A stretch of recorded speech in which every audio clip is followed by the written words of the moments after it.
et qui va vous donner des nouvelles toutes fraîches de Nicolas. Moi, ce que je veux vous dire simplement, c'est que on a fait les mécontents. Dictature socialiste, dictature socialiste, dictature socialiste. Alors voilà les amis, ce soir on est là pour montrer à Nicolas, qui va voir la télé, que devant la place du Panthéon, il y a des gens qui sont là pour le soutenir, parce qu'il en a besoin en prison.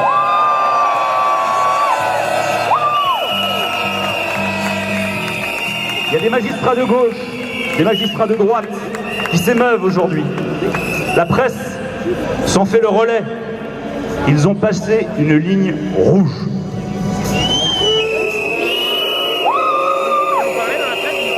Et cette ligne rouge, ils la passent aussi avec les maires.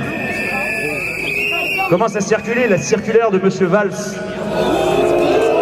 qui menace les maires de 5 ans d'emprisonnement. Oui, M. Collot, à Arcangel, le maire de Mésangers, qui résiste en conscience.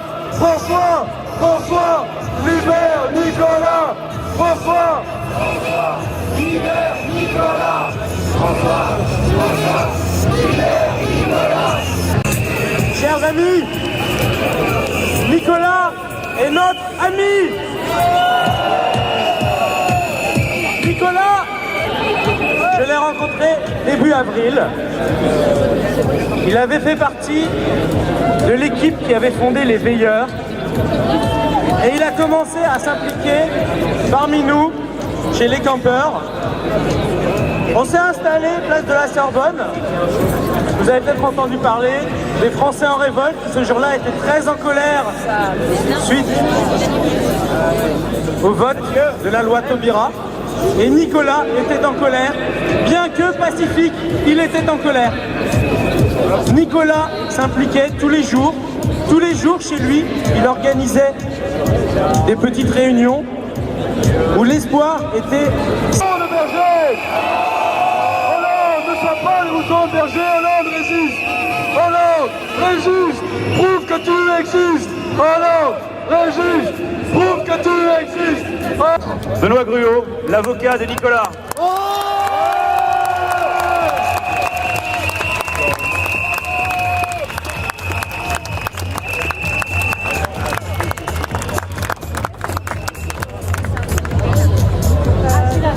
Comme vous le savez, depuis 5 jours, nous vivons un cauchemar avec l'histoire de Nicolas. Dimanche soir, il était avec ses amis. Tout le monde a vu l'esprit bon enfant de la manifestation. Il a été coursé par les forces de police sans raison, sans infraction.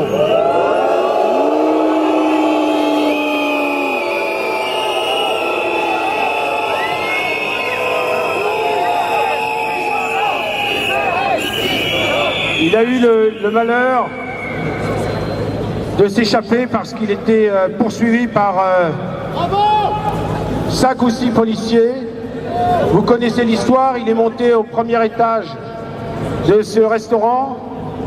Là, des policiers sont montés, l'ont interpellé violemment.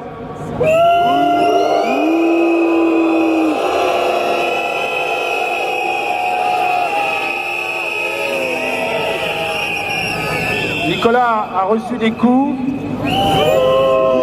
Là, il a été saucissonné. Ensuite, il a été descendu et emmené au commissariat.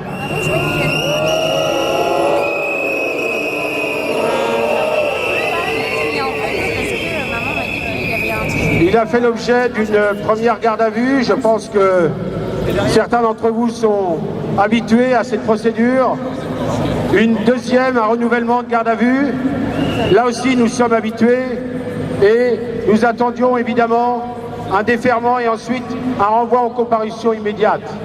Car maintenant, nous sommes habitués, c'est la procédure classique, c'est 3 jours, 3 nuits au poste avant d'être jugé, même si on n'a rien fait.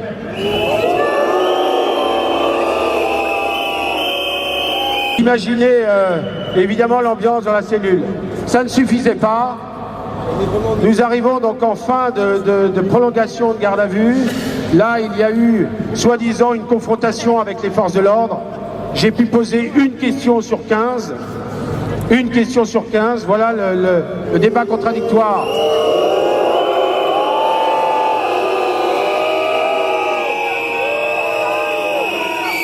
Nous avons été renvoyés devant le tribunal correctionnel.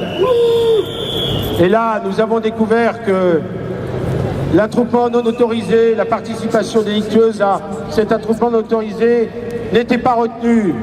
La pseudo-dégradation de biens privés dans ce restaurant n'était pas retenue. Donc que restait-il pour Nicolas?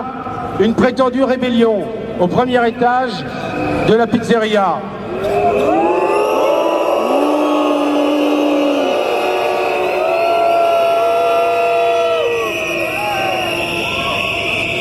Je me suis étonné de ne pas avoir les forces de police qui ne sont pas venues à l'audience, qui ont refusé le débat contradictoire, qui refusent la manifestation de la vérité. Car dans cette affaire, Nicolas a été interpellé violemment.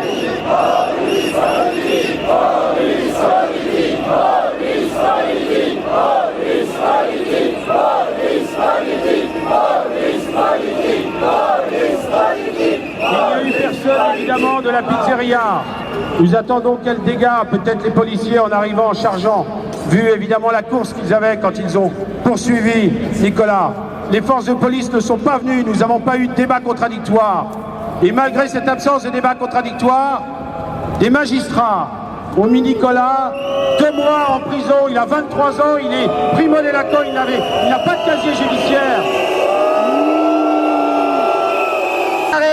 Et qu'on vous interroge en pleine nuit à 4 h du matin quand on vient de vous réveiller, ça fait très mal à la tête, très mal au cœur. Et en revanche, nous remercions les gens devant les commissariats qui nous soutiennent pendant que nous sommes en cellule. Merci à tous. Et par ailleurs, nous aimerions dire encore une fois, oh l'homme dictateur, oh l'homme dictateur. Rarement on a vu des circulaires aussi détaillés. 5 pages. À l'intérieur de cette circulaire, il est détaillé par le menu tous les comportements qui devront être poursuivis contre les maires.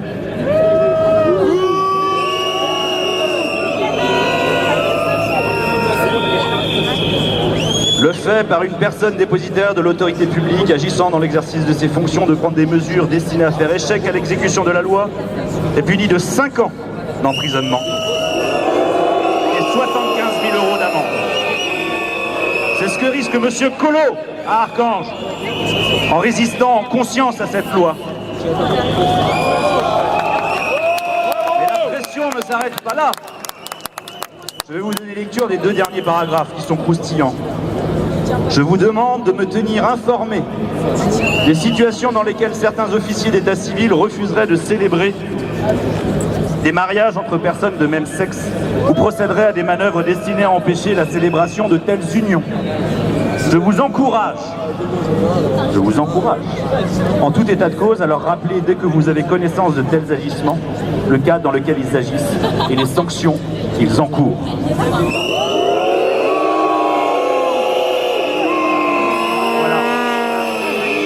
Liberté de conscience en France. Alors oui, il y a les manifestants qui essayent de courageusement dire qu'en France on peut avoir une liberté de conscience. Mais dans les jours et les semaines et les mois à venir, il y a aussi tous les maires qu'il va falloir soutenir parce que eux aussi risquent le tribunal correctionnel avec des peines très lourdes. Et puis il y a aussi tous ceux qui vont passer en comparution dans les jours à venir, dans les mois à venir, et qu'il faudra soutenir aussi. Alors oui, pour tout cela, Hollande, ta loi, on n'en veut pas. Hollande, ta loi, on n'en veut pas. Hollande, ta loi, on n'en veut pas. Hollande, ta loi, on n'en veut pas.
aujourd'hui, ce soit la police politique ou la justice de la République, n'est pas